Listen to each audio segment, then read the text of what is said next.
So how to prep your home for sale without breaking the bank. I mean, the whole purpose of selling, I mean, nobody loves a big fat proceeds check more than us. We want to see our sellers make all the money and minimize the stress on the house. But I'll tell you, the magic sauce is the prep work. And it doesn't always have to be expensive. So Austin, you've got it figured out. So how do you make the most money without breaking the bank?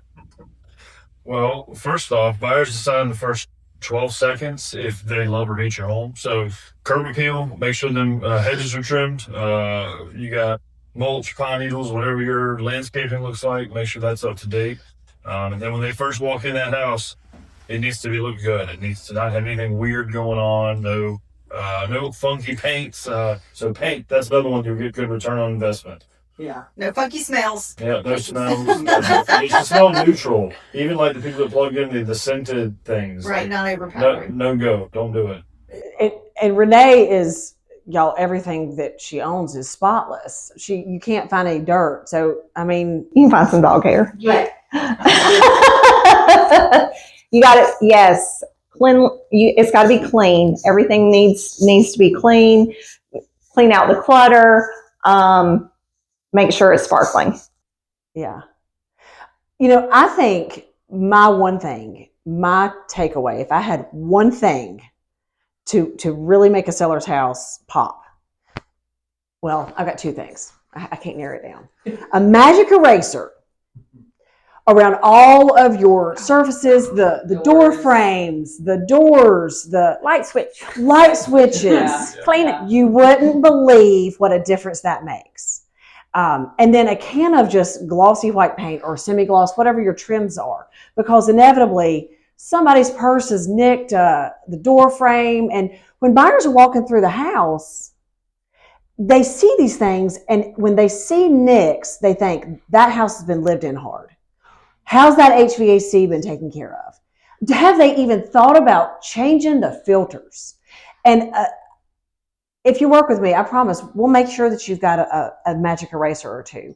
I've even been known to go through the house myself at an open house and just touch up those areas, because you don't notice it when you're living there, but when we're showing a house, those white places need to sparkle. Larbeth, you and I are quite alike. We're a hot mess. We come in like a hurricane. We do. So what do you tell your clients? So I tell my clients, like, pretty much what we've been saying, make it neat, make it less is more. You want people to come in, be able to see themselves in the house. You want things to be spotless. No, I mean, yes, people know that it's been lived in, but you don't want them to think it's been rubbed hard and put up wet, You just don't want that. But also, paint goes a long way. There are less expensive things that you can do that will help, put yours on top. Definitely have your agent come through and look at the house and tell you what you need to update, what needs to be done before you go and do it. Because we can tell you, yes, this will actually help. No, you're wasting money on this. Don't, just leave it alone. Like that type stuff, so that you're not spending, or they are not spending all the money on things that don't actually matter to buyers. And we're kind of nearing a cycle in real estate that, statistically speaking, we're leveling out. Things aren't moving as fast. We're balancing. I'm not going to promote that we are in a buyer's market by any stretch, but definitely balancing out. So when that means things are balancing, people don't necessarily have as much money to spend on the forefront. So Candy, if you've got somebody that's in a position where they don't have any money and they may be a few months behind, and they're going, we need to sell our house now, what's your number one piece of advice? Well, I think the number one piece of advice I would give is do what you can, right? And price it right, for sure. But do what you can that doesn't cost you anything or doesn't cost a ton of money. Clean it, spruce it up on the outside. No dead flowers, things that you can handle by yourself. That'll make a huge difference.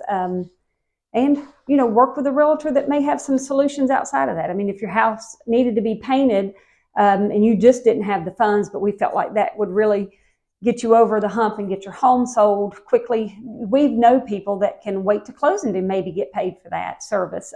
So it doesn't always have to be paid right up front, but there are times that we can help you work that type of thing in and get paid at closing. That way you get the most money for your home and can move on with the next part of your life. And you touched on something I think that's really important to say, because having connections and having the vendors that will accommodate those requests are very important. Yes. And those are promises that we really have to communicate and say, all right, we believe that this house is going to sell within 4 months. Are you willing to be paid at closing? Yep. Now, would they have a lien put on the house, or would it just be, how would they handle that? Well, there could be, depending on the size of the repair we're talking about, right? If we're talking about a few $1,000s and we really felt like the home could sell that quickly, I think there wouldn't be that type of thing, a lien put on the house. Honestly, as a realtor, we've done it before. We've paid to have a client's house painted knowing the home was going to sell. And it sold really quick for a lot more, different market a few years ago, but still, it was the type of property that we felt good about doing that with. And I would feel good about doing that today with the same type of property, honestly. We paid to have it painted and got paid back at closing, and we were fine with that. We had it written up that way. And was it a gamble? Yes, but it paid off. Thank you for that. Now, Justin, you and Laura Beth had an adventure. Was it back in the summer? Yes. We're not going to talk in specifics, but y'all really went the extra mile. Absolutely. And these folks were in a position that finances were not free flowing. Correct. So what did you do to resolve that? We went and made some friends with the folks at Sherwin-Williams, found out who the builder was, and they had the paint codes from whenever the house was originally built. They said 5-gallon bucket of paint, went in and kind of helped facilitate some of those repairs. Took that upon ourselves because the gamble on that was the payoff at the end was going to be a much better selling point for the client. And that was something that we had kind of agreed upon. They knew that it was going to take a little bit longer, but at the same time they would get a little bit bigger return on their end. So you said you went to Sherwin-Williams and they gave you the paint? Absolutely not. Okay. Okay. That's what I know. I was thinking, that's a no for I sure. found out what the codes were, so I could match everything up. This way, you're not having to paint every single little piece. Some things that you can sit there and say, okay, this wall's fine, but this one is, really needs a whole lot of repair. You don't have to paint the whole house. everything. Though. Yeah. Same thing with renting a carpet steamer.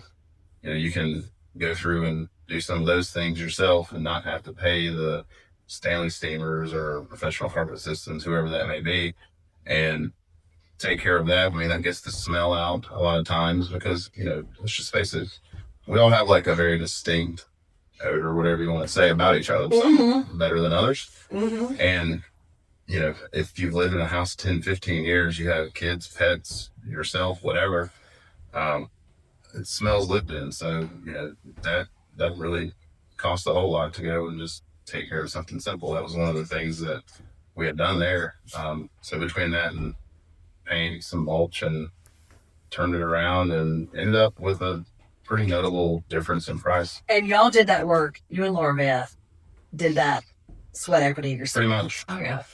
Absolutely. That's incredible.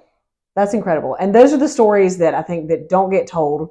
And thank heavens with this podcast, we have the opportunity to tell you about these things that our agents are doing. Realtors go through a licensing process, and we don't want for you to take for granted that this happens every day. But when you have the right agents involved and you have the right clients involved, there is a certain kind of chemistry that happens that we know what needs to be done in order to execute. And that's why we're special. So the Southern Signature Unlocked episode really shows us where our heart is. So in our next episode, we've got Amy Kaintar, who has been with me from the beginning, been through a lot of bumps in the process. She goes the extra mile. That's why she is here with us. And she is one of our lenders that we love and work with. And she's got the inside track on what she could do to help first-time home buyers get in the game.